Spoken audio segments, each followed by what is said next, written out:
So thank you, Peter. Give us your thoughts about this morning with the prosecution, Kerry Judd QC. Well, the prosecutor, Kerry Judd, from the Victorian Director of Public Prosecutions, made some really very big concessions this morning, which I don't think will help their case. Particularly, there was questions about the video evidence and the credibility of the complainant, and in fact the justices raised questions as to whether the Court of Appeal had acted properly in fact using video evidence from the trial. And I thought that was quite an important point, where the justices said, look, the evidence of the trial is actually in the transcript and the other materials.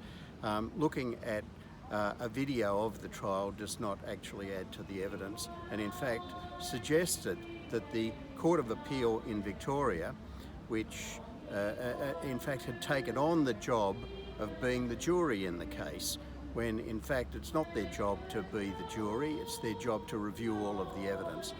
So I thought that was one very important point. And then towards the end of this morning's proceedings, there was another very important point raised, and that concerned what we'll call the alibi evidence, and that is as to whether Cardinal Pell, by being on the steps of the cathedral, was simply not in the place where he was alleged to be at the time of the offence.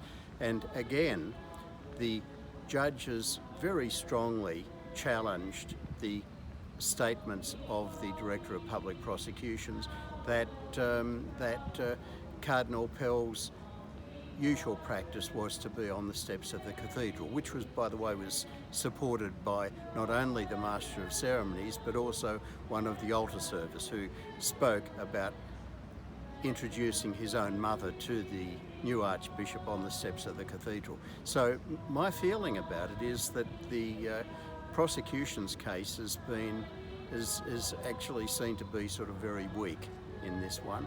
I was speaking to a barrister just a few minutes ago, and his opinion was even stronger than that. He said he thought that the Director of Public Prosecutions has virtually conceded the case this morning. Anyhow, it continues this afternoon, so we'll just have to wait to see what happens. Thank you, Peter. But at the moment it's gone well. Thank you.